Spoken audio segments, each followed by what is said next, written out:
बहुत सारे लोगों का ये क्वेश्चन रहता है कि फ्रंट एंड के लिए कितना डीएसए इंपॉर्टेंट है।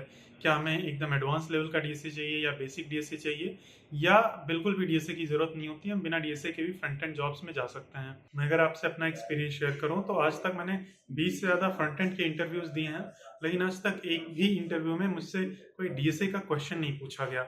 मुझे mainly front end related question पूछे गए हैं।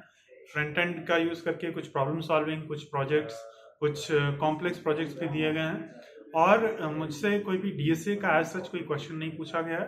हालांकि कभी कभी स्ट्रिंग्स और एरेज का क्वेश्चन पूछ लेते हैं, और इससे ज्यादा कोई कॉम्प्लेक्स कोई क्वेश्चन नहीं पूछा गया है मुझसे। अब मुझसे नहीं पूछा गया इसका मतलब ये नहीं है कि आपसे भी नहीं पूछा जाएगा। कुछ कुछ कंपनीज पूछती हैं, जैसे कि फाइन कंपनीज हैं, वहां पे पूछा जाता है। लेकिन अगर कोई छोटी कंपनी है, जैसे कि कोई स्टार्टअप है या कोई मिड साइज कंपनी है, तो वहां पे नहीं पूछा जाता है। अब इसका मतलब ये है कि हमें बिल्कुल भी डीएसए नहीं पढ़ना चाहिए, तो ऐसा नहीं है।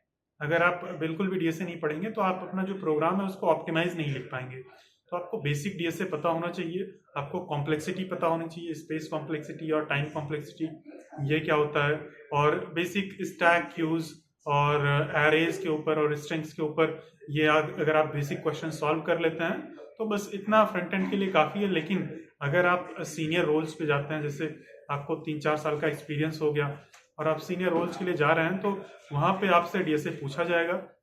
लेकिन अगर आप फ्रेशर हैं या 1-2 साल का एक्सपीरियंस है तो वहां पे उतना डीएसए नहीं पूछा जाता है। तो अगर मैं शॉर्ट में बोलूँ तो फ्रेशर, अगर आप एज ए फ्रेशर जा रहे हैं तो बिना डीएसए के जा सकते हैं। डीएसए के क्वेश्चंस नहीं पूछे जाएंगे, मेनली जावास्क्रिप्ट के और रिएक्ट के क्वेश्चंस रहेंगे। लेकिन अगर आपको एक्सपीरियंस है थोड़ा सा, अगर आप एज ए एक्सपीरियंस जा रहे हैं तो आप बेसिक डीएसए सीख लीजिए। और वैसे भी आप अगर फ्रेशर हैं तो मैं आपको इंटरव्यू के पर्सपेक्टिव से नहीं, मैं आपको काम करने के पर्सपेक्टिव से बोल रहा हूँ कि आप जब कोड लिखेंगे ना, तो जब आपको डीएसए पता होता है, टाइम कॉम्प्लेक्सिटी पता होता है, तो आप ऑप्टिमाइज्ड कोड लिख पाते हैं। अगर आप कॉलेज में हैं और फ्रंट एंड डेवलपमेंट सीख रहे हैं तो मैं आपको सजेस्ट करूंगा कि आप डीएसए अच्छे से सीख लो, क्योंकि अगर कॉलेज के थ्रू प्लेसमेंट आपका होता है तो कंपनीज ज्यादातर डीएसए पूछती हैं, चाहे वो फ्रंट एंड रोल हो चाहे बैक एंड रोल हो। और अगर आप मतलब ऑफ कैंपस प्लेसमेंट ले रहे हैं तो वहाँ पे उतना ज़्यादा कॉमन नहीं होता है, अगर आप डायरेक्टली फ्रंट एंड रोल के लिए जा रहे हैं तो।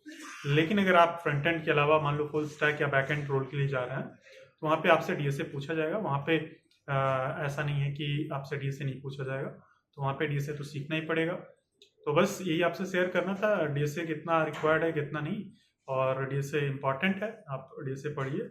अगर आपका कोई भी क्वेश्चन है, कोई भी डाउट है, तो आप कमेंट पूछ सकते हैं। हम लोग मिलते हैं नेक्स्ट वीडियो में, तब तक के लिए बाय बाय।